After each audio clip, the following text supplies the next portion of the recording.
गुरुदेव, जय महाकाली। आप सभी साधकों का जय महाकाली ज्योतिष केंद्र के आपके अपने चैनल पर स्वागत है।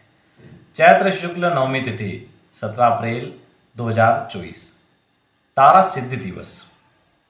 आगे पिछले तो कुछ वीडियोस में हमने सब बता भी दिया है कि कौन से सिद्धि दिवस कब आते हैं, तो बहुत से लोगों ने नोट कर लिए हैं। जिन्होंने नहीं करा है, आगे भी पूरे साल कौन सी तिथियों में आते हैं, तारीख तो आगे पीछे हो जाती है, लेकिन कौन सी तिथि में कौन से सिद्धि दिवस आते हैं वो हम नोट करवाएंगे। तो 17 अप्रैल को जो आ रहा है चैत्र नवमी शुक्ल पक्ष में, वह नवमी तिथि को तारा सिद्धि दिवस है। देखो, सिद्धि दिवस ऐसे होते हैं जिस दिन अगर आप साधना शुरू करते हो या एक दिवसीय प्रयोग करते हो तो उसका लाभ आपको कई गुना मिलता है आम दिनों के मुकाबले, क्योंकि वो दिन उस शक्ति का विशेष रूप से होता है ना। हर व्यक्ति का जन्मदिन होता है तो उसके लिए थोड़ा विशेष होता है। उसी प्रकार से तिथियां योग से योग और वह दिन संबंधित शक्ति के लिए विशेष होता है, उनकी साधना के लिए बड़ा विशेष होता है। जैसे नवरात्र में हम शक्ति साधनाओं पर फोकस करते हैं। तो तारा देवी कौन है? इन्हें तंत्र की महालक्ष्मी कहा गया है। ये ज्ञान भी देती हैं, सिद्धि भी देती हैं और शक्ति भी देती हैं।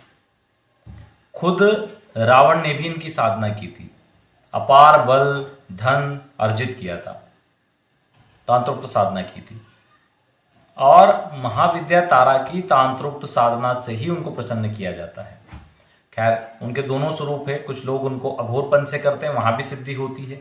और तारा साधना एक ऐसी सिद्धि है जिसको अगर एकांत में किया जाए 41 दिन तो प्रत्यक्षीकरण होता है, किसी भी तरीके से हो लेकिन होता है। जिन लोगों ने भी एकांतिक किया है उन्हें प्रत्यक्षीकरण हुए, दर्शन हुए, वहाँ पिछले वीडियोस में भी बता चुके हैं। और लेकिन चूंकि वो लोग देख के बेहोश हो गए या कुछ बोल बैठे गलत, उस वजह से शक्ति चली गई, वरदान नहीं हो पाए, वचन नहीं हो पाए। खैर, वो अलग विषय है, वो हम पिछले वीडियोस में तारा महाविद्या के जो वीडियो है उनमें बता चुके हैं। आप उनको देख ले ताकि आप लोग ये गलती ना करें। देखो, ज़्यादातर शक्तियाँ साधक को ऐसा लगता है कि उसके जिस कमरे में वो साधना कर रहा वहीं पर प्रकट होगी। ऐसा नहीं है, वो उसके बाहर भी प्रकट हो सकती है। आप अपने काम से कहीं साधना काल में बाहर जा रहे हैं तो रास्ते में भी किसी ऐसी जगह आपको मिल जाएगी जहाँ इंसान आपको नहीं मिल सकता, या जहाँ पर स्त्री पुरुष जिसकी भी आप साधना कर रहे हैं, देवी या देवता की, तो वो वहाँ नहीं होना चाहिए, लेकिन वो शक्ति वहाँ मिल जाएगी। जिस स्वरूप में नहीं होना चाहिए उसी स्वरूप में मिल जाएगी। तो कई बार लोग पहचान नहीं पाते, फिर मुड़ के देखते तब तक शक्ति गायब हो जाती है। तो साधना के काल में आपकी बुद्धि खुली हुई होना चाहिए। आपके दिमाग में ये चीज़ होना चाहिए कि शक्ति कभी भी कहीं भी दर्शन दे सकती है, तो मैं सतर्क रहूं ताकि पैर पकड़ लूँ उनके वचन प्राप्ति के लिए। तो जिसने ये कर लिया वही तरेगा, नहीं तो एक बार शक्ति दर्शन देती चली जाती, फिर बड़ा समय लगता है वापस आने के लिए, बुलाने के लिए, ठीक है ना। और आजकल लोगों के पास वही चीज़ नहीं है, समय नहीं है। चलिए, क्या करना है उस दिन, किस टाइप से साधना करनी है। देखो, इसमें पारद माला की आवश्यकता होती है, लेकिन चूंकि पारद माला महंगी होती है तो आप उसमें स्फटिक माला का प्रयोग कर लें। तारा यंत्र पहले से लेके रख लें। दो चीज़ें हो गई, इसमें गुलाबी आसन और गुलाबी कपड़े लगते हैं। उपलब्ध नहीं है तो एक गुलाबी कपड़ा ले आए, अपने आसन के ऊपर बिछा लें, एक गुलाबी धोती ले लें, ठीक है। वस्त्र आसन माला यंत्र हो गया। अब आपको क्या करना है, रात को 17 अप्रैल आपको उत्तर या पूर्व मुखी या पश्चिम मुखी, दक्षिण को छोड़ के किधर, क्योंकि दक्षिण में उग्र हो जाएंगे, तो दक्षिण को छोड़ के आप किधर भी मुख करके बैठ सकते हैं। सामने बाजोड़, बाजोड़ पर गुलाबी कपड़ा, उसके पर माँ तारा महाविद्या का यंत्र और चित्र प्रिंट निकाल ले अगर नहीं हो तो। आजकल प्रिंटर से कलर प्रिंट भी निकल जाती है, और लेमिनेशन करवा ले तो कड़क हो जाएगा। फ्रेम करवाएं तो ज़्यादा अच्छा है। आप अपने सामने रख लें, अपना पवित्रीकरण आचमन करें, घी का दीपक प्रज्वलित करें या तिल के तेल का दीपक पूजन करें, दीपक का पूजन करें, गुरु पूजन करें, गणेश पूजन करें। उसके बाद में माँ तारा महाविद्या का पूजन करें। हाथ में जल लेके फिर संकल्प लें कि मैं तारा महाविद्या सिद्धि करने जा रहा हूँ। माँ की अपार कृपा मुझ पर बरसे, खूब प्रसन्न हो माँ, धन समृद्धि बुद्धि और शक्ति से संपन्न कर दे मुझे। ऐसा संकल्प लेके जल छोड़ दे। उसके बाद जो पहले से ही धन संपन्न है वो प्रत्यक्षीकरण का ले ले, लेकिन जो आर्थिक रूप पे कमजोर है ना, वो आर्थिक स्थिति को बेहतर करने का जो बताया वही संकल्प लें। आप अपने यंत्र को पंचामृत से स्नान करवाइए, जल से स्नान करवाइए, अच्छे से पोंछ के रखिए, उस पर कुमकुम के केसर अष्टगंध आदि से पूजन करिए। यंत्र का पूजन सबसे पहले मध्य में होना चाहिए, फिर उसके आठों कोनों पर, ठीक है। उसके बाद में उसको एक प्लेट में फूल बिछाकर फूल के ऊपर स्थापित कर दीजिए। माला का पूजन कर दीजिए, माला को स्नान करवाने की आवश्यकता नहीं है, लेकिन ये दोनों ही चीज़ें प्राण प्रतिष्ठित होना जरूरी है। इसके बाद आप गुरु मंत्र की एक माला करिए, गणेश मंत्र की एक माला, पहले गणेश मंत्र कर लीजिए फिर गुरु मंत्र, या पहले गुरु मंत्र फिर गणेश्वर, फर्क नहीं पड़ना है, कर सकते हैं, लेकिन पहले गणेश मंत्र और फिर गुरु मंत्र करें तो ज़्यादा उत्तम है। गुरु मंत्र की 4 माला करें तो और भी ज़्यादा उत्तम। उसके बाद आपको जो तारा महाविद्या का मंत्र देंगे, उस मंत्र की आप जैसे एक ही दिन की साधना कर रहे हैं उस दिन, तो कम से कम 51 माला मंत्र जप करें। लेकिन अगर आप 11 दिन की साधना कर रहे हैं तो 27 माला मंत्र जप करें।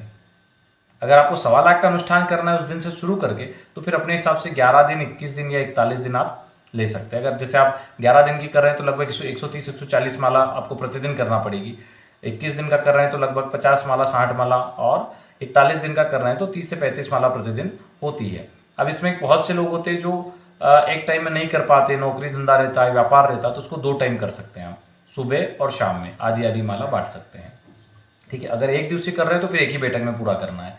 दूसरा, साधना के बारे में आप किसी को बताएंगे नहीं, साधना के विषय में किसी से चर्चा नहीं करेंगे। ठीक है, साधना के बारे में किसी को नहीं बताना, गुप्त ही रखो उसको, तो पर्याप्त है आप लोगों के लिए। आप क्या साधना कर रहे हो ये मत किसी को बताओ, या साधना कर भी रहे हो ये भी मत बताओ। दूसरा, आप ब्रह्मचर्य का पालन, जमीन पर शयन, एक समय भोजन, बिना लहसुन प्याज, इन चीज़ों का ध्यान रखिए। अब ये हो गया। अब देखो, इसमें विस्तृत साधना में आपको ध्यान, न्यास, विनियोग, अंगन्यास, करन्यास सब कुछ करना पड़ता है, लेकिन हम यहाँ वो इतनी संपूर्ण साधना नहीं दे रहे क्योंकि बहुत से लोगों से होता ही नहीं है।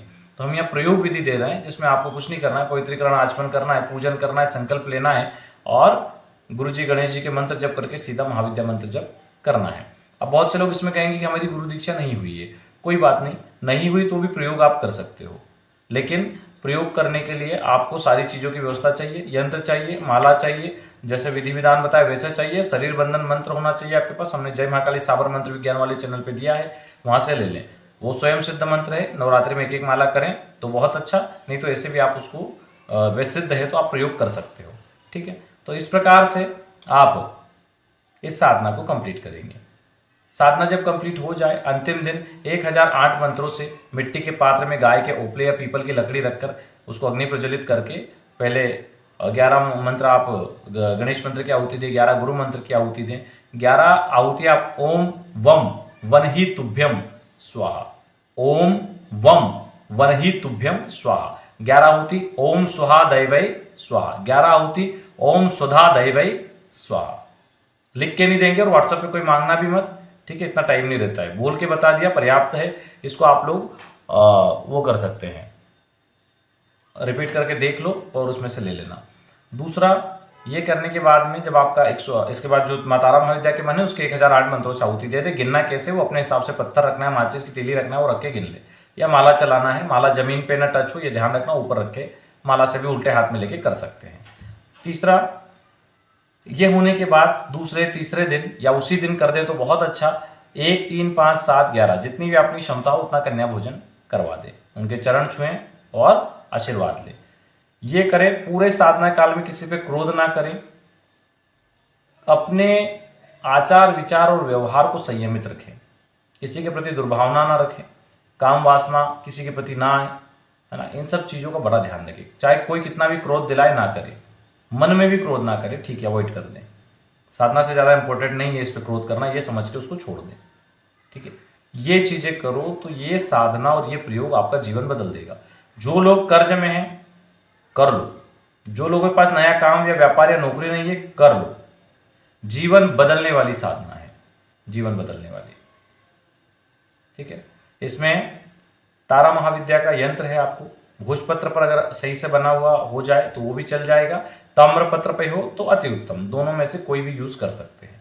ठीक है, लेकिन उसकी जो ज्योमेट्री है वो सही होना चाहिए। यंत्र की एक ही खासियत है, अगर ताम्रपत्र पे ले रहे हैं तो उठा हुआ होना चाहिए, ज्योमेट्री सही होना चाहिए, जो अंदर उसका बना हुआ होता है उसको ज्योमेट्री बोलते हैं, तो वो सही होना चाहिए, वो गलत नहीं होना चाहिए। अब भोजपत्र पे आजकल लोग यंत्र बनाते हैं, इधर जा रहा उधर जा रहा, वाका तिरछा, कोई काम का नहीं आपका बनाया हुआ। बहुत अच्छे से उसको बनाओ, अगर आप अच्छे से बना सकते हो तो ही वो यंत्र काम में आएगा, नहीं तो कोई काम में नहीं आएगा आपके। ठीक है, तो ये हो गई साधना। अब आप मंत्र हम दे रहे हैं, आपको सामने भी दे रहे हैं, हो सका तो डिस्क्रिप्शन में भी डलवा देंगे, तो आप इस मंत्र से साधना कर सकते हैं। चलिए आज के लिए इतना ही। जय गुरुदेव, जय महाकाली।